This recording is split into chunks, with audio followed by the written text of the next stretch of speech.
આ ક્ષણોમાં હું પોતે પણ મારી ભીતર તમારી સાથે બેસીને અત્યારે સ્વાધ્યાય કરું છું. જો એવો વિચાર આવે કે કોઈ કહેનાર છે અને કોઈક સાંભળનાર છે, તો એ જુદી ભૂમિકા છે. કદાચ મનોરંજનની ભૂમિકામાં પણ એ ચાલ્યું જાય, પણ એની જગ્યાએ એક કોશિશ એવી થાય કે જે કોશિશમાં તમે અને હું આપણે બધા ઓગળીએ, આપણું નામ ભૂલાય, આપણું અસ્તિત્વ ભૂલાય અને આપણી ભીતર જે આપણું પોતાનું છે ત્યાં સુધી પહોંચવા માટે આ ભગવાનની વાણી આપણા માટેનું પરમ સાધન બને એવો ભાવ છે. વ્યવસ્થાની રીતે આપ બધા ખુરશી પર બેઠા છો, હું કદાચ અહીં બેઠો છું. એ કેટલી ઉચિત કેટલી અનુચિત એ ધારામાં અત્યારે નથી જવું, પણ હું એક વિનંતી કરીશ કે બની શકે તો પહેલી 2 મિનિટ 5 મિનિટ આપણે બધા જ આ પરીક્ષણ પર્વ, એ પરીક્ષણ પર્વ દરમિયાનની આશુતોષભાઈ પધારો. હું તો રાજેન્દ્રની રાહ જોઉં છું. ક્યાં છો?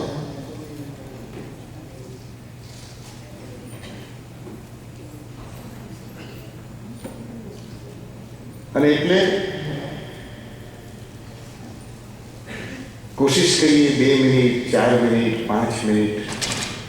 અને એક વાત કહી દઉં, ન પ્રવચનનો મારો અધિકાર છે, ન પ્રવચનની કોઈ વૃત્તિ કે ઈચ્છા છે.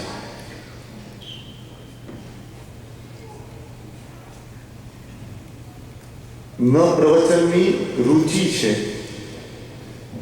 ન પ્રવચનની પ્રવૃત્તિમાં રસ છે. મને ભગવાનની વાણીને કોક સ્વરૂપે પામવાની ઈચ્છા થાય, એમાં તમારી સાથે બેસીને કોશિશ કરવી છે. અને એટલે જ ઉપાધ્યાય યશોજી મહારાજનું એક મંગલ પદ યાદ આવે છે. અને એ પદના વચનોના આધારે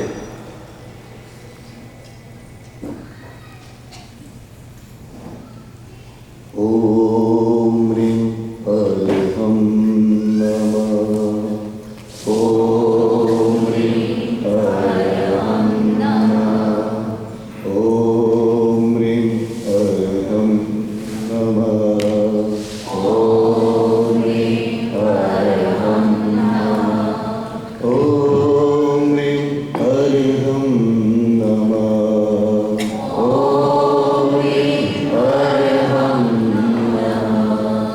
ઓમ રીમ અરહમ નમઃ, ઓમ રીમ અરહમ નમઃ, ઓમ રીમ અરહમ નમઃ, ઓમ રીમ અરહમ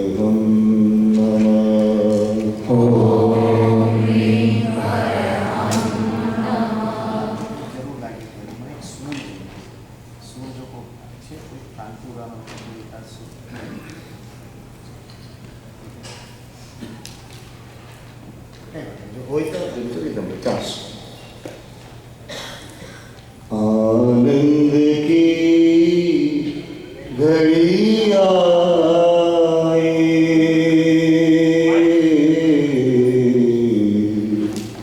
આનંદ કી ઘડી આઈ, करके कृपा प्रभु दर्शन दीनो,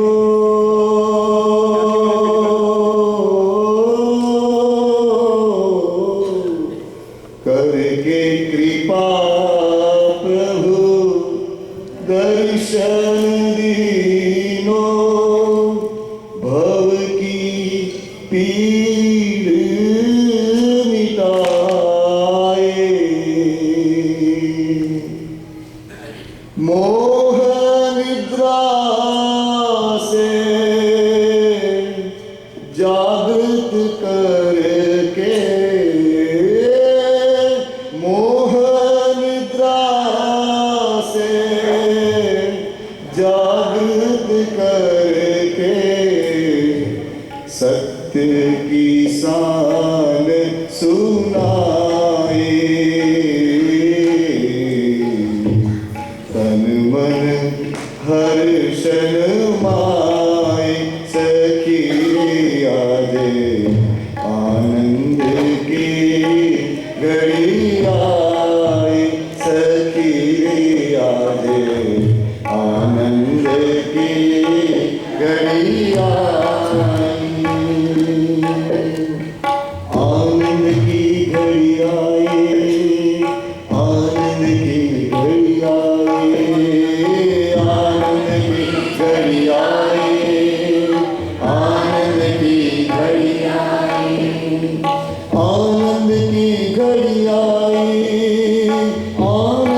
घड़ी आई सखी आए आनंद की घड़ी आई।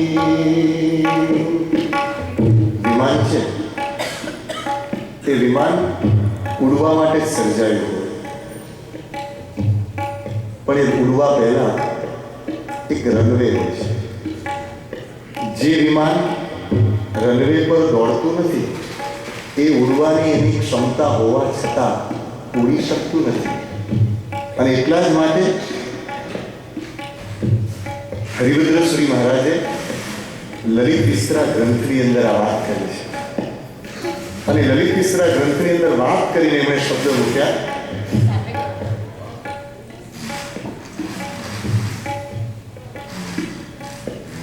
જ્યારે પ્રભુની પાસે જ્ઞાન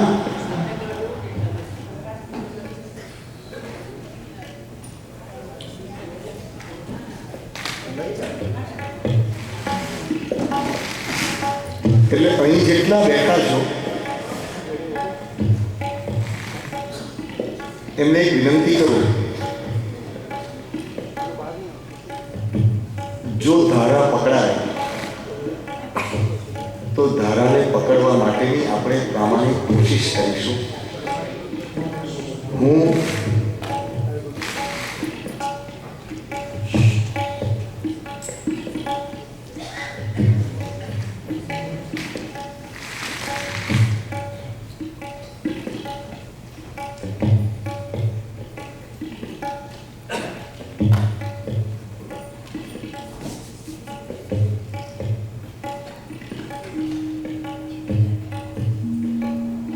ક્ષમા કરજો, મારી મર્યાદા કહું તો મારી મર્યાદા,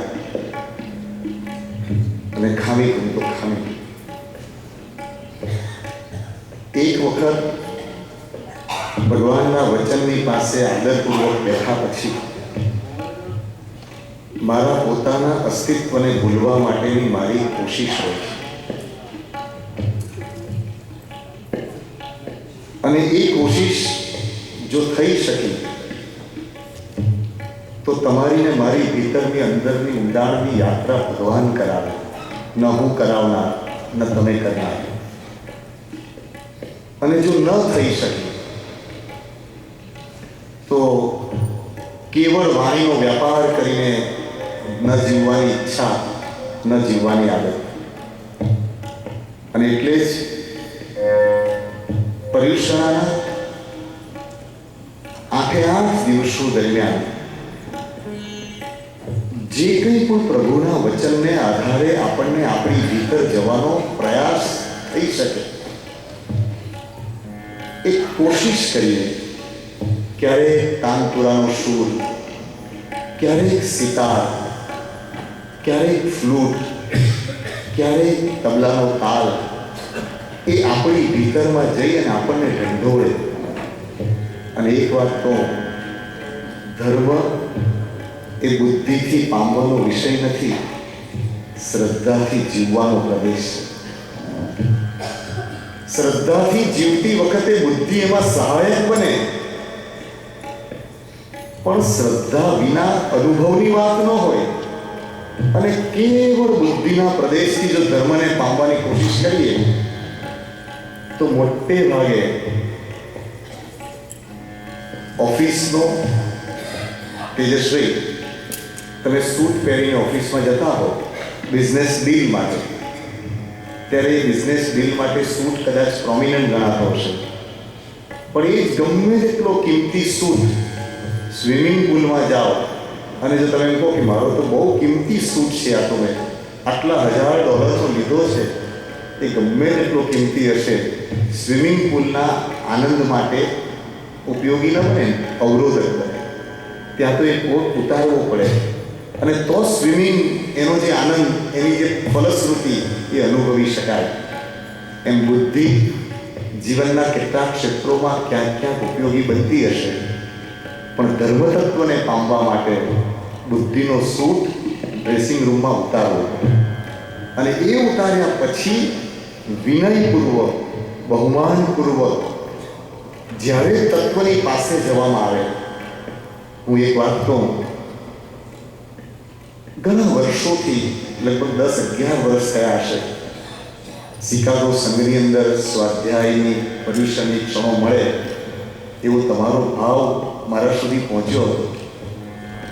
પણ કદાચ યોગ આ વર્ષનો હશે અને એટલે જ પૂર્ણ ઉમંગ સાથે, તમારા પ્રત્યેની પૂર્ણ શ્રદ્ધા સાથે અને તમારી જિજ્ઞાસાને વંદન કરવા પૂર્વક હું આજે પણ દેરાસરમાં જઈને જ્યારે આવ્યો ત્યારે મહેશભાઈ ભગવાનને એક વિનંતી કરી કે હે દાદા, જે શાસનની આપે વૈશાખ સુદ 11ના પવિત્ર દિવસે સ્થાપના કરી હતી, જે શાસનના પ્રતાપે હજારો વર્ષોથી અનેક ઉત્તમ પુરુષોએ આ તત્વને પામવાની પોતાની યાત્રા આગળ વધારી છે, એ તમારું તત્વ શિકાગોની આ ભૂમિ ઉપર ચતુર્વિધ સંઘના અંગરૂપ જે પણ શ્રાવક શ્રાવિકાઓ છે એ નૌકાશી કરતા હોય કે ઉપવાસ કરતા હોય એ ત્રીજા ક્રમે છે. એ પૂજા કરવા પહોંચી શક્યા કે પૂજાની હજી રુચિ નથી થઈ એ બીજા ક્રમે છે. પણ એ બધાના હૃદયમાં જે જૈનત્વ પડ્યું છે અને જે જૈનત્વના બીજના કારણે દેખાતી અનેક તકલીફોની વચ્ચે પણ નાના નાના બાળકોથી માંડીને એમાં સંસ્કારની ભૂમિકા પ્રગટે, એની જે સમ્યક મહેનત થઈ રહી છે એને વંદન કરવા પૂર્વક ઈચ્છા થાય કે હે ભગવાન, આ 8 દિવસ દરમિયાન જેટલો સમયનો ટુકડો અમારી પાસે છે એ ટુકડાની અંદર રહીને અમને તમારા તત્વના તાત્વિક દર્શન છે. તૈયારી છે? હા, ઉડવું છે? હા, પણ ઉડવા માટેની શરત શું થઈ? રનવે. અને રનવે શું છે? ઉપાધ્યાયજી મહારાજ, યશોવીજી મહારાજ 400 વર્ષ પહેલા અને એના પૂર્વ 1000 વર્ષ પહેલા હરિરુદ્ર સુરી મહારાજ એમણે લલિત વિસ્તરાની અંદર આપ્યું કે જે તત્વને પામવું છે એ તત્વ માટે જેની આંખમાં બહુમાન ન દેખાય, જેના હૃદયમાં વિનાશ ન દેખાય, એ તત્વને પામવાની ક્ષમતા પામી શકતો નથી. અને એટલે આનંદ શબ્દ, તમે લોકો શાસ્ત્ર ભણાવો છો, એ શાસ્ત્રમાં એક બહુ સુંદર સંકેત છે. આપણી મોટી તકલીફ શું ખબર છે? કાં તો તત્વને પામવાની ઈચ્છા નથી, અને તત્વને પામવાની થોડી ઈચ્છા થઈ હોય તો શબ્દમાં અટકી અને તત્વના અર્થ સુધી જવાની ક્ષમતા. સ્નાત્ર રોજ ભણાવીએ અને સ્નાત્રમાં પેલું આવે ને, સુરત સાંભળીને સંચરિયા માગદ વરદામે ચલિયા આવે છે ને, મોડે હશે ઘણાને. એમાં શું બોલે ખબર? છેલ્લે તે દેવા સુરગીરી આવે પછી શું બોલે? પ્રભુ દેખી આનંદ પામે. આનંદ શબ્દ જે છે ને એ પ્રવેશવા માટેનું દ્વાર છે. તે દેવા સુરગીરી આવે પ્રભુ દેખી આનંદ પાવે, કળસાદિક સૌ ત્યાં ઠાવે.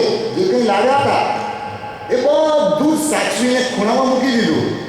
ભક્તે પ્રભુના ગુણ ગાય અને કંઈના સ્થિર થઈ જાય કે અમે કોની વાણી સાંભળવા બેઠા છે, અમે કોની પાસે આવ્યા છે, એ કોણ છે, એ કોણ છે. અને એટલે આ સ્વાધ્યાય શબ્દ આપણો મૂળ શબ્દ છે. પ્રવચન શબ્દ, પ્રવચનકાર શબ્દ એ પાછળથી ક્યાંક ક્યાંક ઉમેરાયેલા શબ્દો છે. મૂળ શબ્દ મળે સ્વાધ્યાય. અને 12 પ્રકારના તપની અંદર સ્વાધ્યાયને તપ કહ્યું. 12 પ્રકારના તપ કયા ને, એમાં સ્વાધ્યાયને કયો તપ કયો? આભ્યંતર તપ કયો. અને એટલે હું અને તમે અત્યારે શું કરી રહ્યા છે? સ્વાધ્યાય કરીએ છીએ. અને સ્વાધ્યાય માટેનો છે પહેલો આનંદ થાય. હૃદયમાં જવું છે તૈયાર? આનંદ કી ઘડી આઈ સખી આજે, આનંદ કી ઘડી આઈ, આનંદ કી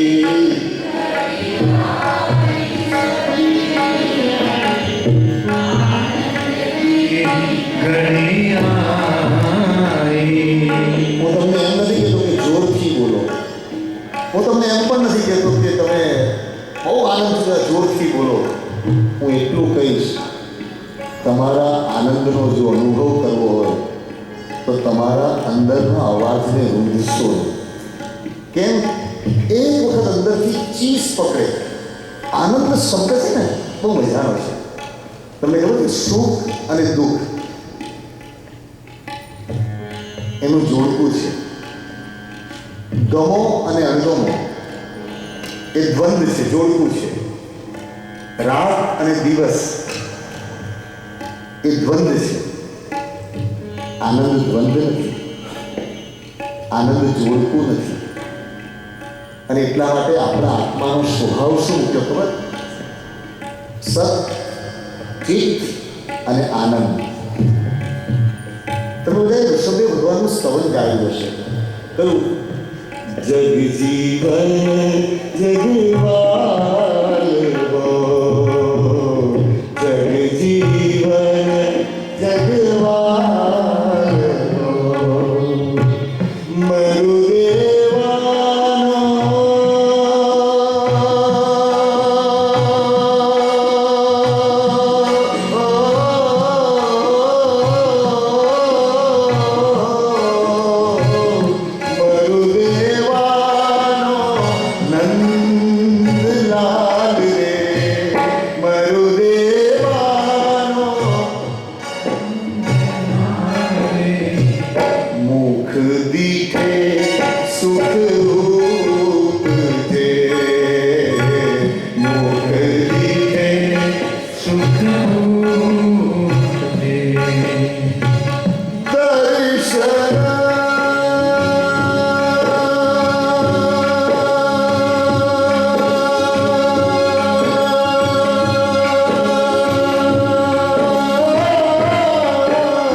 અંદરથી તત્વને પામવા માટેની અનિવાર્ય શરત છે કે તત્વને અનુભવ થવો જોઈએ કે મારા વિના આ રહી શકે એમ નથી. કિશોરભાઈ, બે કાનથી સાંભળવું એ ઇન્દ્રિયનો વિષય હોય, પણ બંને કાનને સાંભળવા માટે રોમાંચિત કરવા એ અનુભવનો પ્રદેશ. અને એટલા માટે જ્યારે પણ આવા પૂર્વ પુરુષોના પદ આવે, ભલે આપણી પાસે આશુતોષભાઈ જેવું કંઈ ન હોય, આપણે ચિંતા ન કરી, કહેશે કોઈ નથી આવડતું ગાતા, કઈ વાત નહીં, પણ અંદરથી એવો ભાવ આવે, એમ કરતા કરતા ગાતા કરતા ગાતા ગાતા ગાતા ગાતા ક્યારેક સ્થળ ભૂલાય, ક્યારેક આપણું નામ ભૂલાય, ક્યારેક આપણો ઊભો કરેલો આખો સંસાર ભૂલાય. અને તે વખતે અનાદિકાળથી ભૂલાયેલું આપણું પોતાનું સ્વરૂપ યાદ આવે. માટે સ્વાધ્યાયની પૂર્વ ભૂમિકા. હવે હું તમને બીજો પ્રશ્ન પૂછું. આમાં બે શબ્દ આવ્યા ને, મુખ દીખે. શું આવ્યું? તમે બોલ્યા ન હોય તો તમને યાદ ના પડે. મુખ દીખે સુખ રૂપ છે, મુખ દીખે સુખ રૂપ છે,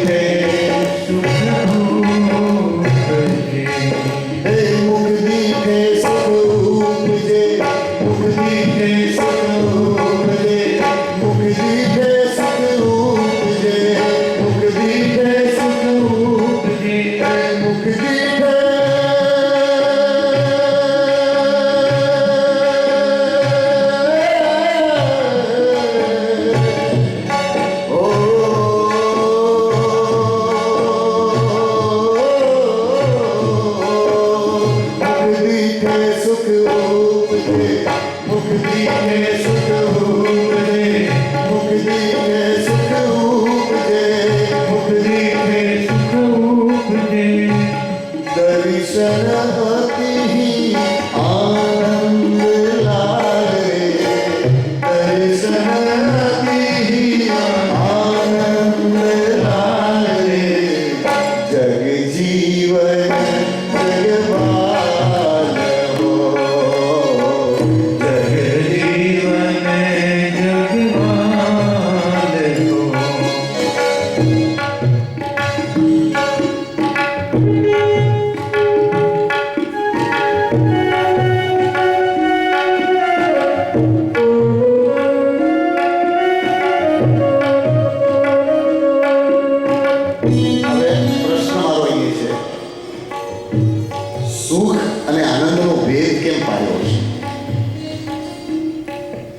આ આપણો વાર્તાલાપ છે.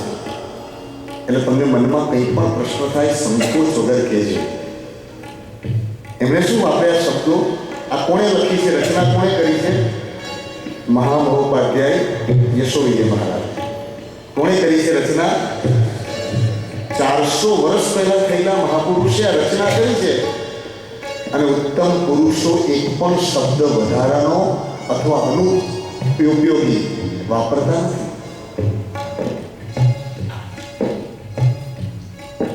એમણે શું શબ્દ વાપર્યા?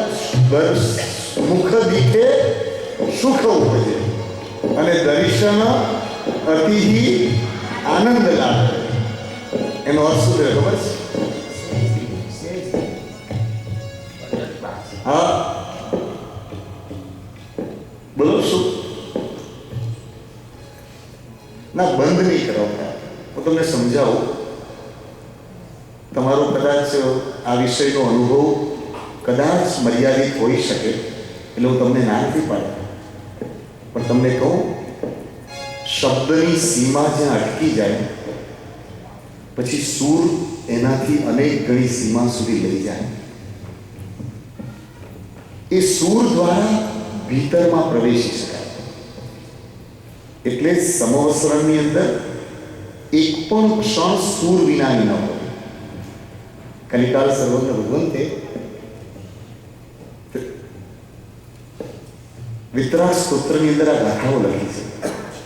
માલવ કૈશિકી મુખ્ય ગ્રામ રાગ પ્રવર્તિત તવ દિવ્ય ધ્વનિ પીતો હર્ષદ ગ્રીવૈ મૃગૈ રપી તવેન્દુ ધામ ધવલા ચકાસ્તી ચમરાવલી હંસા લીરીવ વક્ત્રાબ્જ પરિચૈના પરાયણા મૃગેન્દ્રાસન મારુડે ત્વયી તન્નવતી દેશનામ શ્રોતો મૃગા સમાયાંતે મૃગેન્દ્ર દેવ સેવિતો ભાષામ ચયે પરિવૃત્તો જ્યોષ્ના ભીરીવ ચંદ્રમા ચકોરાણા મિવ દૃષા દદાશી પરમા મુદમ. કદાચ આનો અર્થ ન પણ ખબર પડે ને તો પણ આનો લય સાંભળવો ગમે.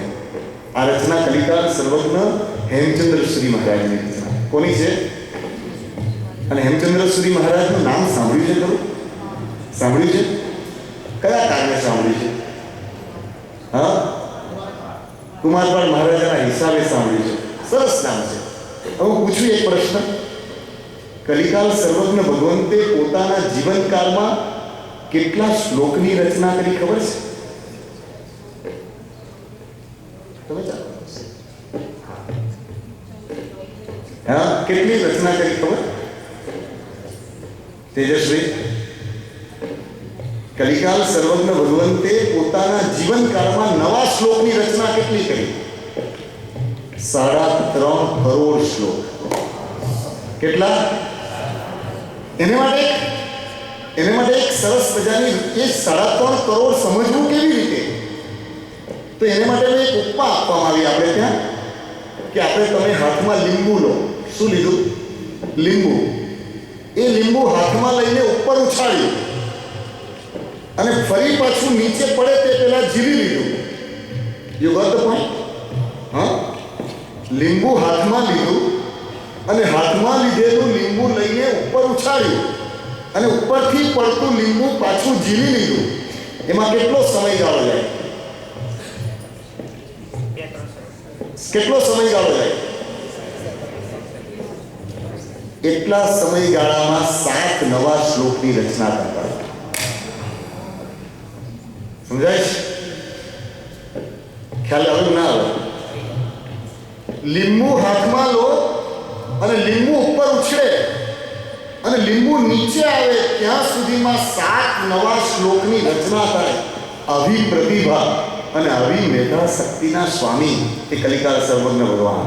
અને એ કલિકાલ સર્વજ્ઞ હેમચંદ્ર શ્રી મહારાજે વિતરાગ સ્તોત્રના પ્રથમ ચરણમાં એના જે અદ્ભુત શબ્દો દ્વારા પ્રભુ કોણ, પ્રભુનું સ્વરૂપ શું, હું તમને કહું. 2 મિનિટ ખાલી આંખ બંધ કરો. એ શ્લોકનું હું ખાલી ભાન કરું. ભલે અર્થ ન ખબર હોય, સંસ્કૃતમાં છે, અર્થ ખબર ન હોય, પણ તમે એનો લય સાંભળો એટલે તમને ખબર પડે કે એની શું તાકાત છે.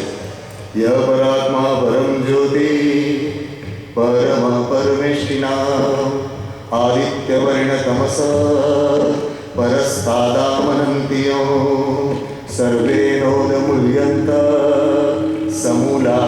पादपा मूर्धमा यस्मै नमस्यन्ति सूरासुर नरेश्वरा प्रावर्तन्ते तो विद्या पुरुषार्थ प्रसादिका यस्य ज्ञानं भवद्भावी भूतभावावभासृत यस्मिन् विज्ञानमानन्दं ब्रह्मचैकात्मकां गतं सश्रद्धेय सचद्धेय प्रपद्ये शरणं च तं तेन स्याम्नाथवास्तस्मै स्पृहेयं समाहितः ततः कृतार्थो भूयासो भवेयं तस्य चिन्तन तत्र स्तोत्रेण कुर्यां च पवित्रां स्वां सरस्वतीं इदं हि भवतां तारे जन्मिना जन्मना फलं क्वाहं पशोरपि पशुर्वीतरागस्तवः च उत्तीर्ति शूररण्यानिं पदव्यां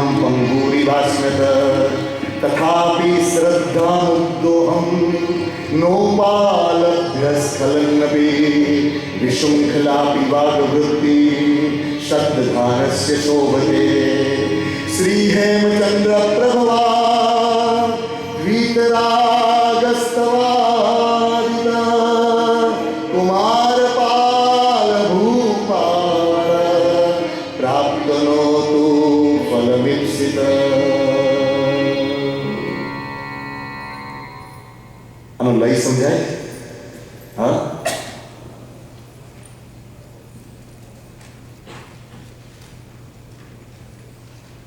મુખ દીઠે સુખ ઉપજે મુખ દીઠે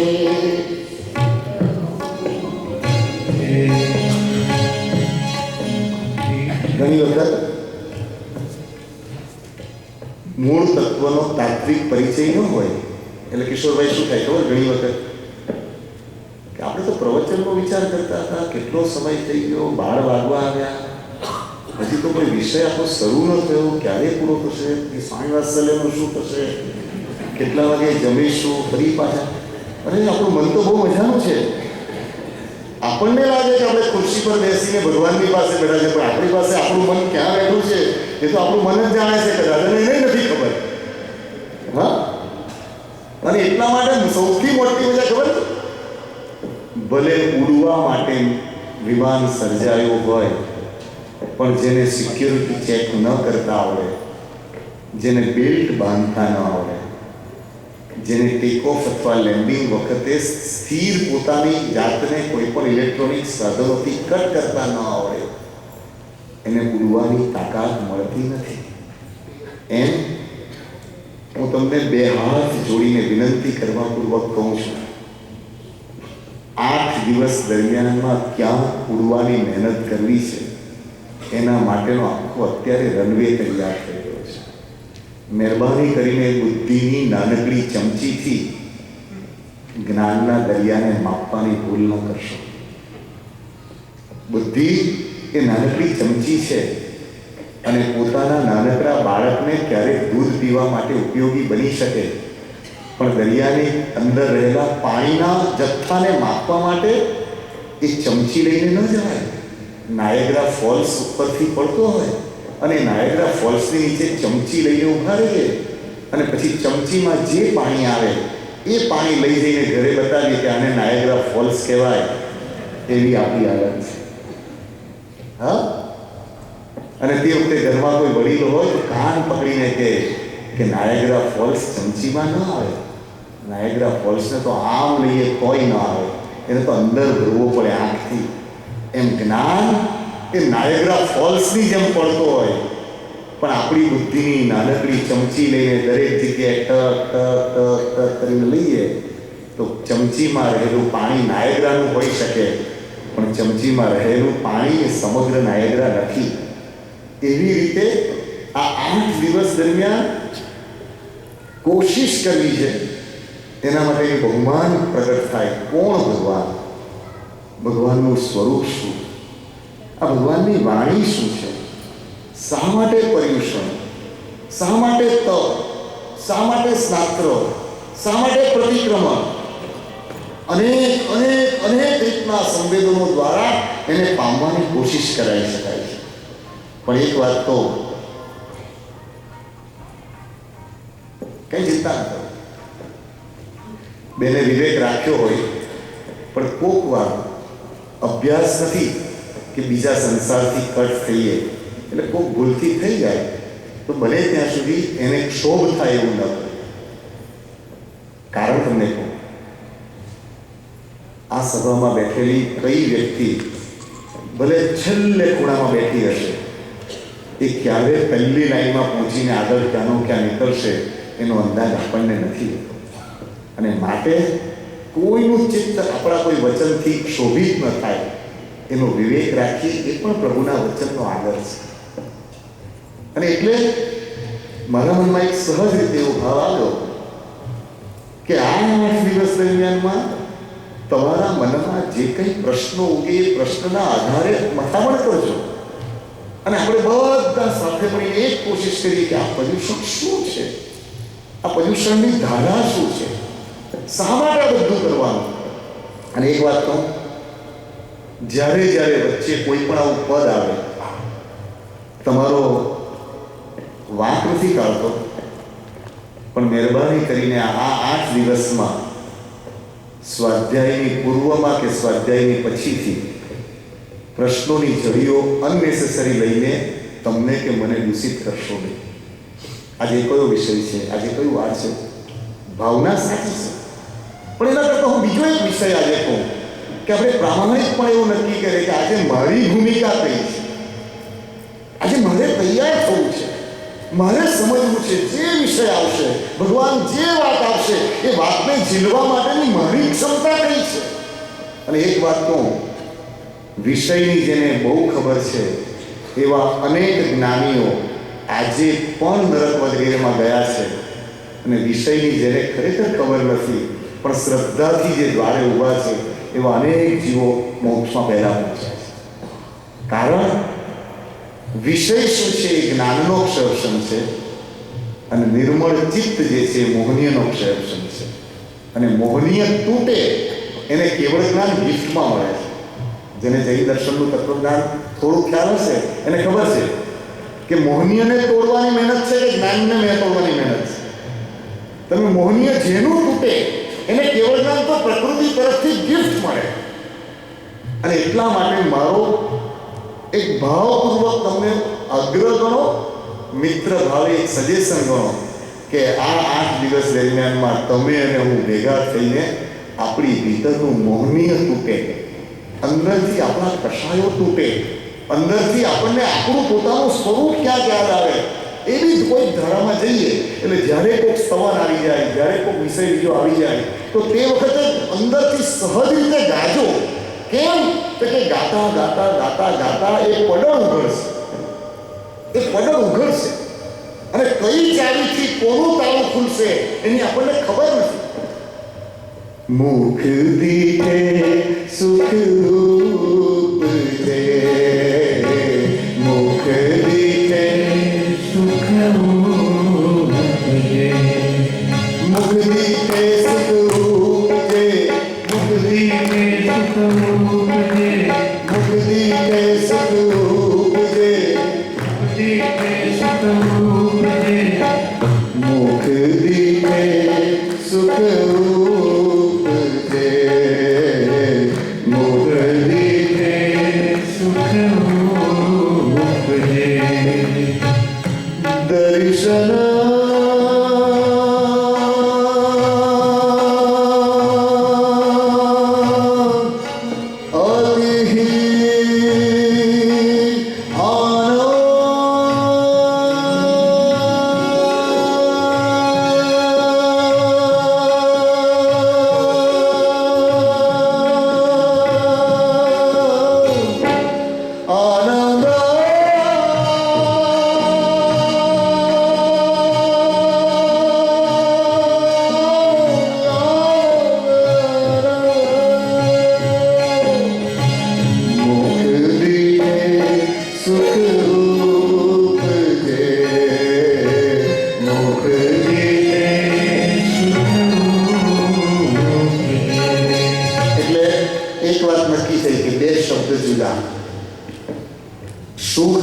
અને આનંદ એ બે જુદા કહી.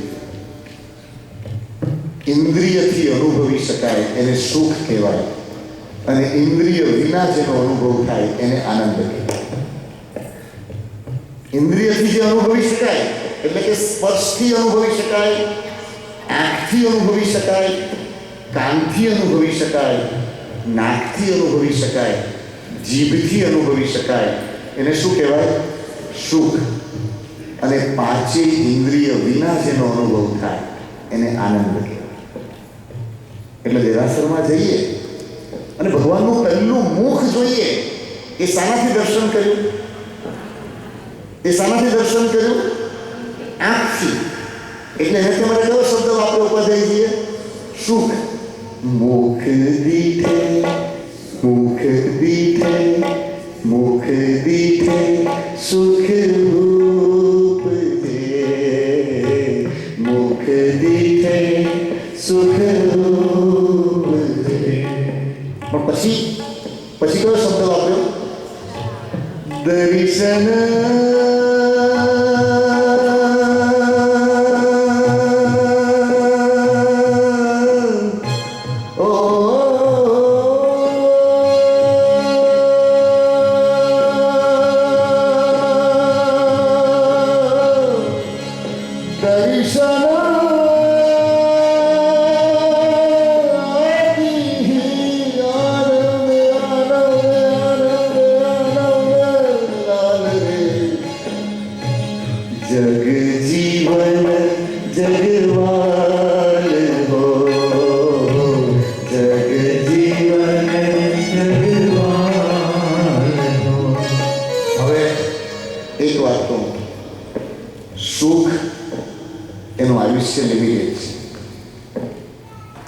સરસ કેરી આવી સિઝનની પહેલી રત્નાગીરી. અહીંયા તો ખબર નહીં તમે કઈ રીતે રહેતા હશો, મને ધ્યાન નથી. હું તો આપણા દેશની વાત કરું, દેશી માણસ છું. સિઝનની પહેલી કેરી આવી હોય, રત્નાગીરી, દેવગીરી, અને તે વખતે જે કેરી ખાવાનો આનંદ આવે, પણ એ આનંદનું આયુષ્ય કેટલું? એ ગળામાંથી ઉતરે ત્યાં સુધી.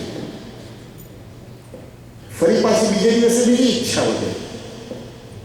ઇન્દ્રિયથી જે કંઈ અનુભવાય એનું આયુષ્ય અમુક કલાકનું હોય, અને આત્માથી જેને અનુભવી શકાય એનું આયુષ્ય શાશ્વત. તમે જોજો, ગમે તેટલું સરસ પહેરવાનું, ગમે તેટલું સરસ સાંભળવાનું, ગમે તેટલું સરસ ખાવાનું, અપ ટુ સર્ટેન લેવલ થાય પછી એમ થાય કે હવે ઇનફ. કિશોરભાઈને સમજો, કદાચ મને છે ને હું એક બે નામ કોઈ વારંવાર બોલી દઉં તો એમ નહીં સમજતા કે હું કિશોરભાઈને કે તેજસભાઈને બોલું છું.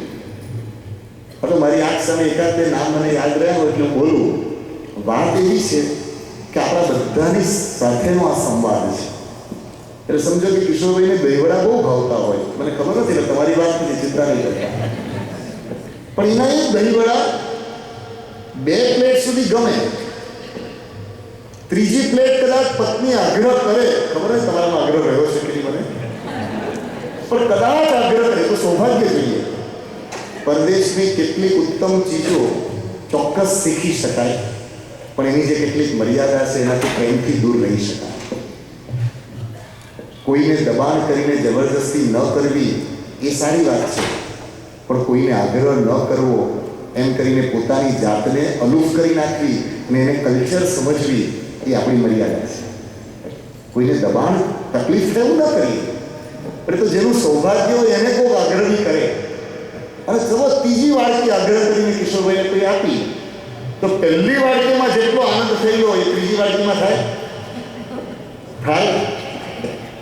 મને જવાબ નથી મળતો તમારો. ના થાય ને? અને ચોથી વાડકી પછી કોઈએ દબાણ કરી તો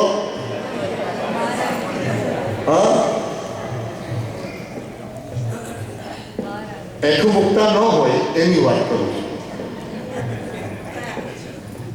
અને પાંચમી વાડકી જો કોઈએ જો દબાણ એવું કર્યું કે નહીં ખાવું જ પડશે,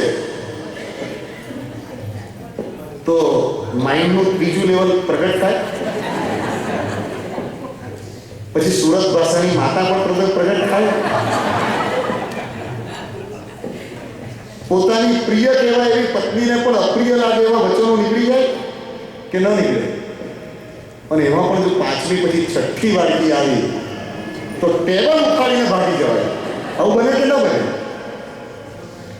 કારણ સુખથી જેનો અનુભવ થાય એની મર્યાદા છે. એટલામાં જ ગમે. The moment you reach there, immediately your mind will reflect. કે નહીં, હવે નહીં જો, બસ, that's all. એટલે સુખ લિમિટેડ છે, આનંદ અનંત છે. હવે એક પ્રશ્ન પૂછું, શિકાગોમાં દેરાસરને કેટલા વર્ષ થયા? 20 વર્ષ. આ સભામાં બેઠેલા કેટલા એવા હશે કે જે 20 વર્ષથી અખંડપણે અહીં આવતા હશે? બરાબર કે નહીં? તમારી શ્રદ્ધાને હું ભાવપૂર્વક પ્રણામ કરું છું. એ 20 વર્ષના ગાળામાં તમે રવિવારના દિવસે તમને પિકનિક પછી યાદ આવી હશે. તમને થયું હશે કે આજે રજા છે, દીકરાને લઈને પહેલા દેરાસર જવું છે. જે લોકો ધર્મને વધારે સુંદર સમજ્યા હશે, આપણે કહે છે ને ધર્મને માટે 3 સ્ટેજ બતાવ્યા. કયા સ્ટેજ બતાવ્યા? અષ્ટાવિકાની પ્રતની અંદર એને માટેના 3 પારિભાષિક શબ્દો છે. કયા શબ્દો? બહુ સાંભળ્યા છે, દર વર્ષે સાંભળ્યા છે. બોલો, કયા શબ્દો છે? કદૈયા, બદૈયા અને સદૈયા. બરાબર ને? આ સાંભળેલા શબ્દો છે ને? હવે એને નવા ફોર્મમાં સાંભળીએ. કેટલાકને માટે ધર્મ એ દવા છે, કેટલાકને માટે ધર્મ એ ભોજન છે, અને કેટલાકને માટે ધર્મ એ શ્વાસ. દવા ક્યારે લેવામાં આવે? કોક વાર. દવા ક્યારે લેવામાં આવે? કોક વાર. લેતી વખતે મન કેવું હોય? ન લેવું પડે તો સારું. એમ આઈ રાઈટ ઓર રોંગ? પ્રેશરની ગોળી રોજ લેતા હોય તેને પણ ખબર છે કે આ મારી મર્યાદા છે શરીરની, માટે લઉં છું. જો કોઈ એવો કિમિયો બતાવે અને ડાયાબિટીસની કે પ્રેશરની ગોળી ન લેવી પડે તો એને આનંદ થાય કે સુખ દુઃખ થાય? થાય કે ન થાય? મારો વાત તમને સંભળાય છે? તમારો મને ઓછો સંભળાય છે. હા, એટલે તમારી રિસેપ્ટિવિટી મારા કરતાં સારી છે, મારી મર્યાદા છે, મને ઓછું સંભળાય છે એવું લાગે છે. કેટલાકના માટે ધર્મ એ દવા છે. શું કરીએ યાર, જૈન થઈ ગયા, પરીક્ષણ આવી ગયા, લીલોતરી આ દવા નથી ખાવાની, આ જવા દો, મમ્મી એવી છે ઘરમાં કીધેલું છે. આવું તો શું યાર, ધર્મમાં દેરાસર જે વસ્તુ સારી છે, હવે કે કાંદા નહીં ખાવા જોઈએ, લીલોતરી નહીં ખાવી જોઈએ, અને પ્રતિક્રમણ કરવું. અને એટલે તમને કહું, રીતસર પાંચમ આવે ને, પાંચમ એ દિવસે પેરોલ પર છૂટ્યા હોય એટલો આનંદ આવે. તમારી ખબર નથી, મને મારી વાત